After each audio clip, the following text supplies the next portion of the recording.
Karen, mabuhay guys! Today, itutur ko kayo sa aming garden. So now it's already like October. So it's already second month of spring. And a lot of things is happening in our garden right now. So itutur ko kayo kung ano nangyayari. Okay? So guys, ito sa likod ng bahay. May kita ninyo. I really like this one. Tingnan ninyo. So, pag lumapit kayo sa kanya, may kita nyo. May mga flowers na siyang blue. So later on, magiging splash of blue siya itong buong area na ito. And at the same time, look at that. So, itinatry ko siyang i-trim lagi para at least medyo meron siyang shape. So yeah, so after probably summer, i-trim ko ulit sila para at least ma-retain lang ang same size niya. Below you can see some geranium still alive, yeah, which is good. And then on the other side, look at this guys. Yeah, they're coming out here and it's beautiful.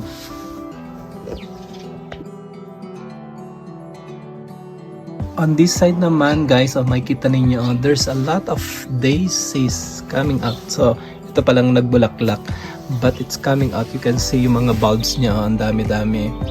So last year wala naman masyadong daisies, but I just sprinkle yung mga seeds, and then now they're coming out. So yeah, and of course nandito pa rin yung ating hydrangeas. Yan, may hydrangeas tayo dyan. And dogwood, unfortunately again this year wala pa silang bulaklak. And I don't know kung anong nangyari, but probably bata pa or baby pa lang itong, hindi pa siya ganun ka-matured yung tag dito, itong dogwood na ito.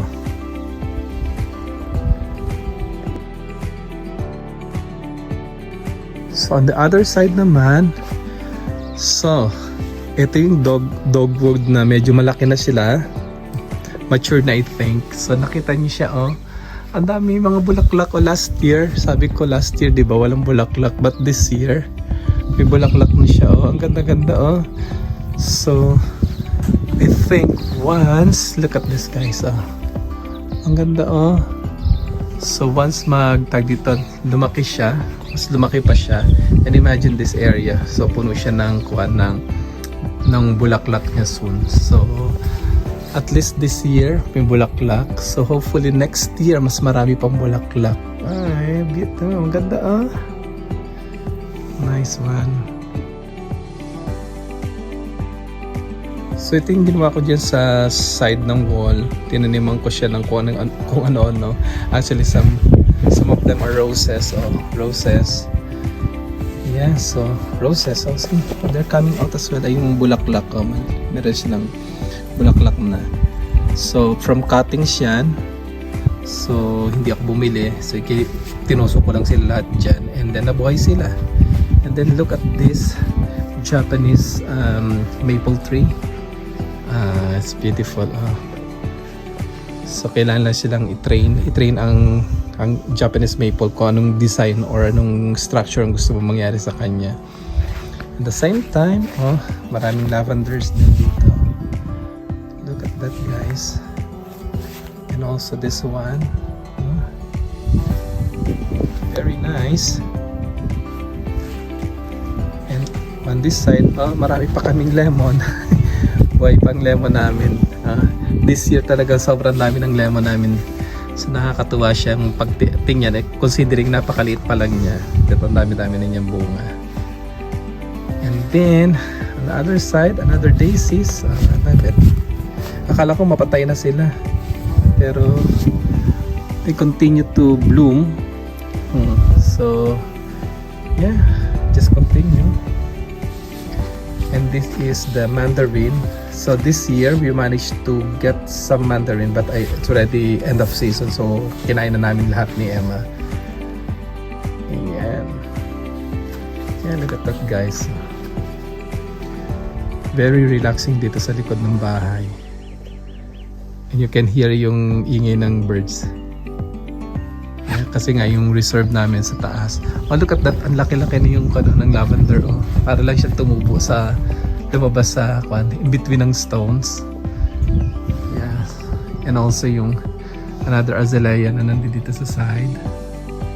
Together with this, look at this, rosemary. Guys, this is rosemary. So, pwede mo talaga siyang isama sa pagluluto. And another one, they're coming out in bulaklak. It's gonna be super blue later on. I can see a lot of bulbs are coming.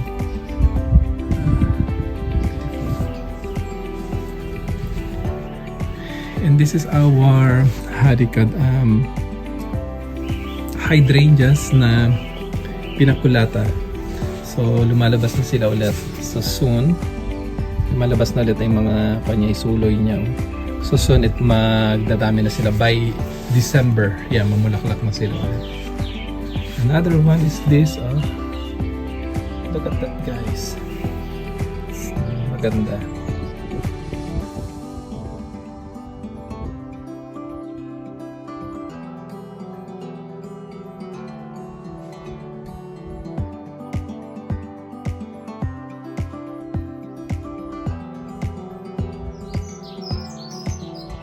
So guys, nasa likod lang ako ng bahay. Ang ganda-ganda na ng itsura.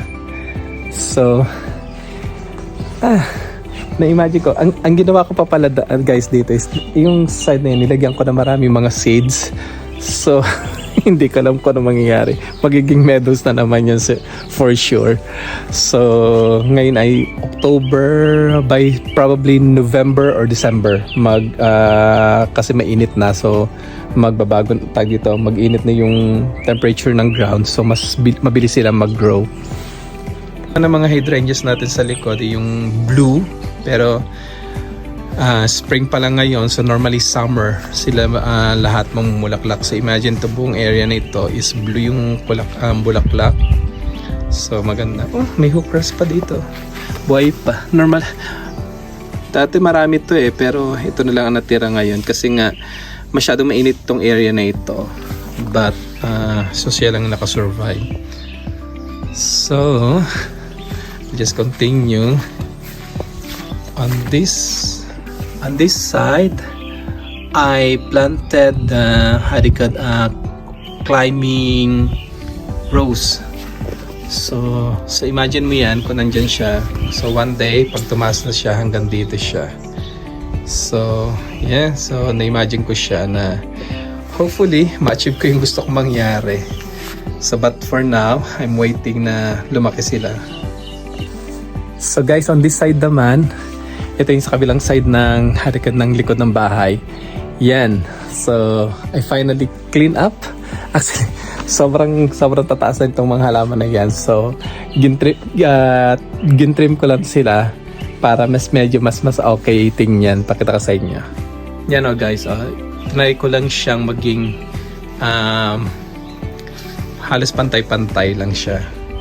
So ito pa yung isang halaman na gusto ko din. Ang ganda ng bulaklak para siyang string. Look at that guys, ang ganda. And then yan so para medyo pantay at siya, medyo clean ng itsura. Kasi last year, if you remember, meron ditong tawag dito lupin, sandamakmak na lupin na hindi ko alam kung saan sila nanggaling. So tinanggal ko sila. So hopefully next year may lumabas ulit. And then I planted another climbing haricad rose.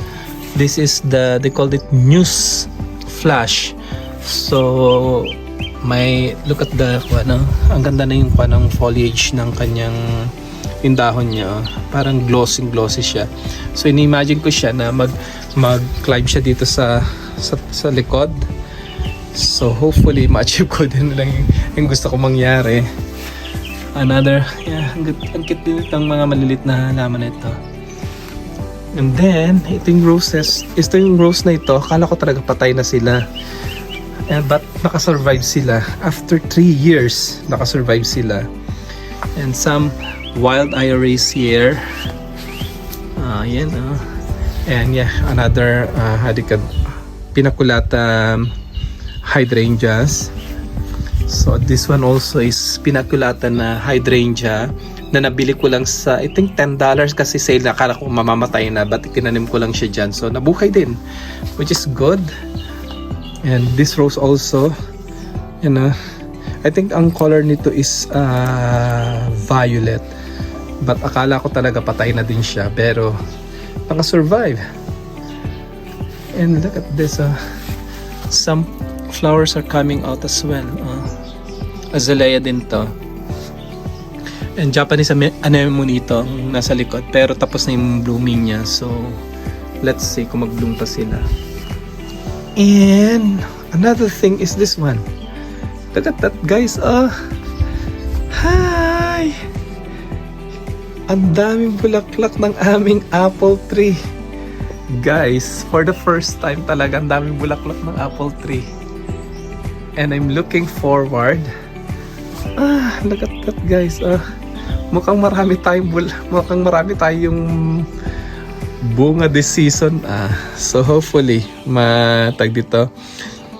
mag-matured sila at maging fruit sila soon.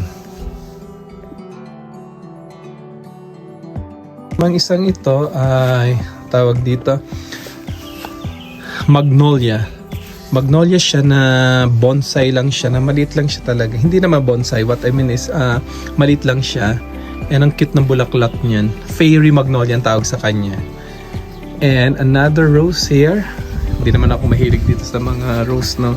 Pero ang ganda-ganda kasi nito. Ito yung sinabi ko last time na siya yung pinakamabangong rose na so far dito. And akala ko din patay na sila. And then all of a sudden last year, itong side na ito and also the other side, nabuhay sila, bumalagnagon sila, na bigla silang lumaki. Out of the blue, bigla silang lumaki. Akala ko talaga patay na sila, but yeah, nakasurvive din sila.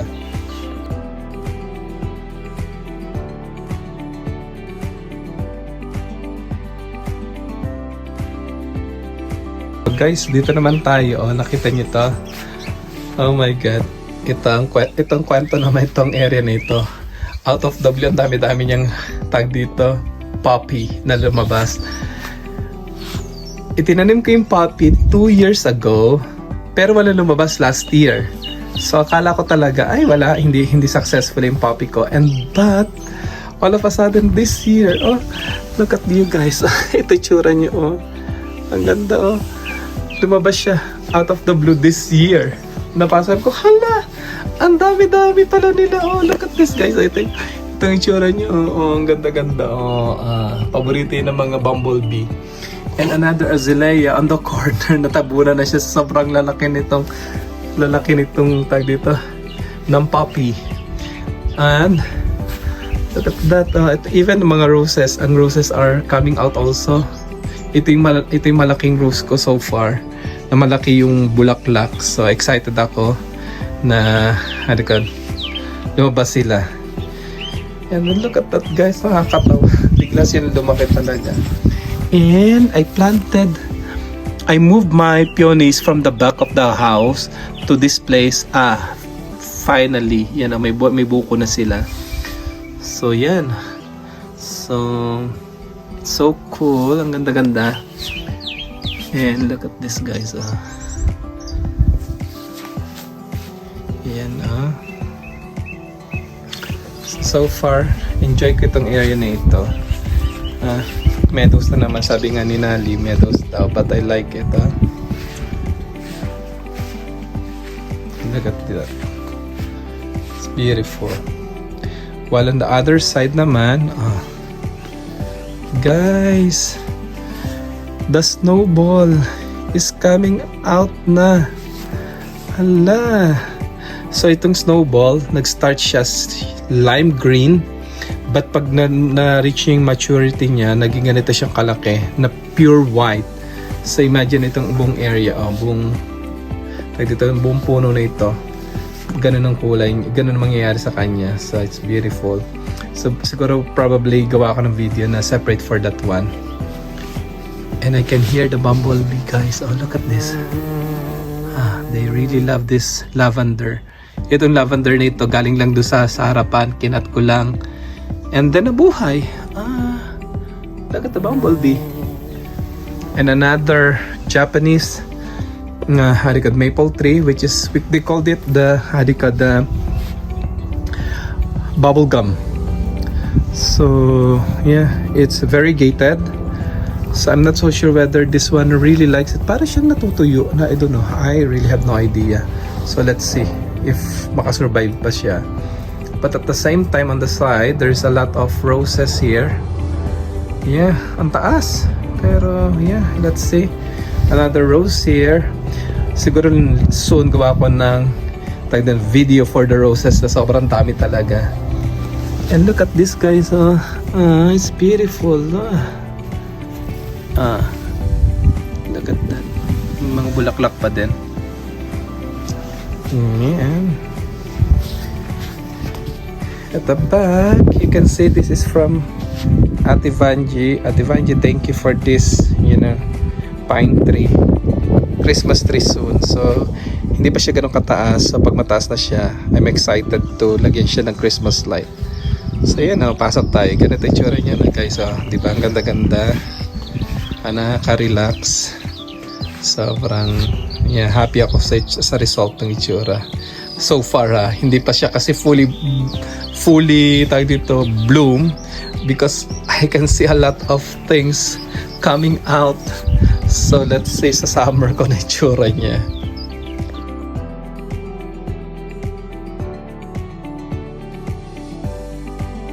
So guys, dito naman tayo sa harap ng bahay. So medyo dry ditong ating lavender here kasi I don't know why, kasi probably matanda na siya. But on the side, may mga lumabas na mga ganito, hindi ko alam kung bakit. I don't know. So yan, but still okay. So probably soon, I don't know, probably we need to change it. Nagkarohanap ng reason para bumili, no? And look at this, guys. I don't know, kita naglabasan sila dito na hindi ko alam kung saan sila nanggaling. So yan, iba-ibang kulay, ang ganda ng lavender din. And then look at this, guys. Ito yung naalala niyo yung dati last year na sinasabi ko yung barbecue namin na hindi namin nagagamit na ginawa kong planter. So it's beautiful. And on the below, yan, same daisies. Yeah, and also napaka-lush ng ating roses here. So which is good. I'm looking forward sa kanilang bulaklak. And during nagtanim ako ng mga cuttings. So mga lumalabas na yung iba namatay, but let's see. Yan ang may nakita ko, nakakasurvive ang iba. So at least meron tayong pantanim pa ulit. Yan, naghanap talaga ng reason para magtanim.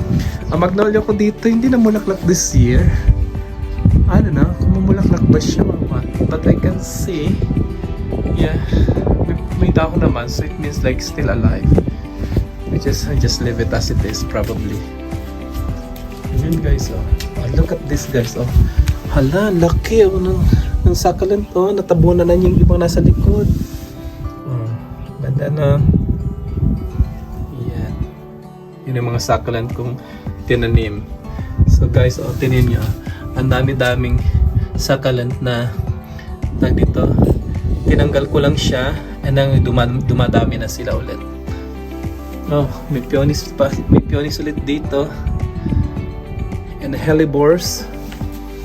Now the hellebores is done already. The season is done, but you can see they're still okay.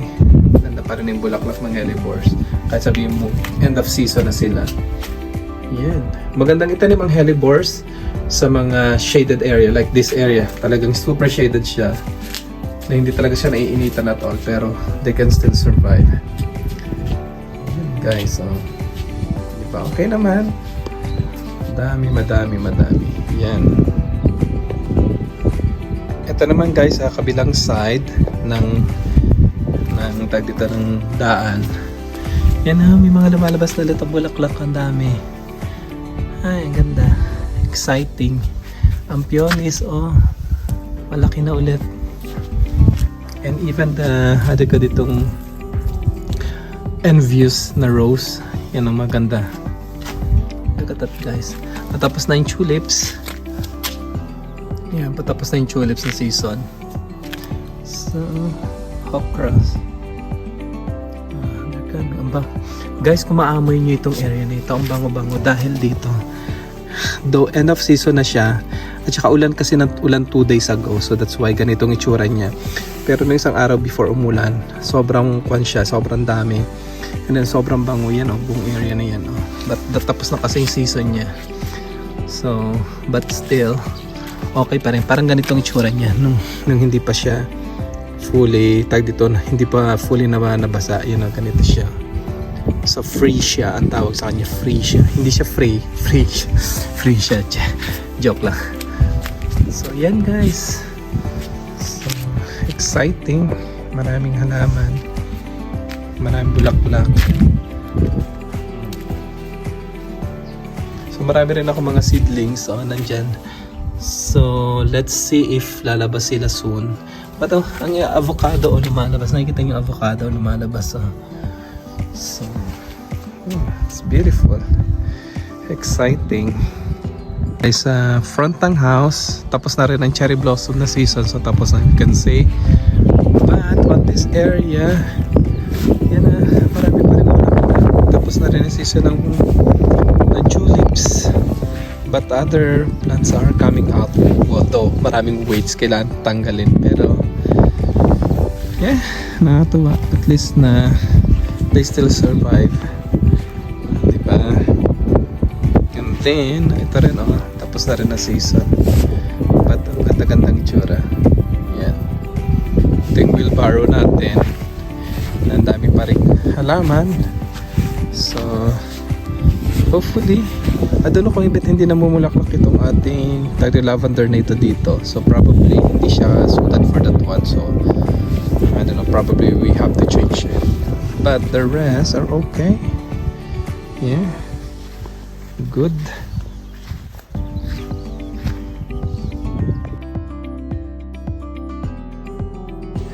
So ilan guys ang update sa ating garden so far.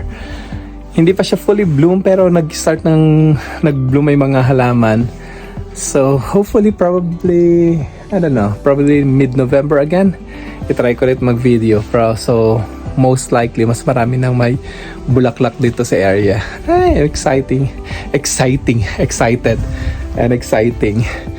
So guys, thank you for watching. Don't forget to click and subscribe to my channel. So if you have some questions, so kung nagustuhan niyo ito, share naman dyan para at least marami tayong viewers, okay? Ciao!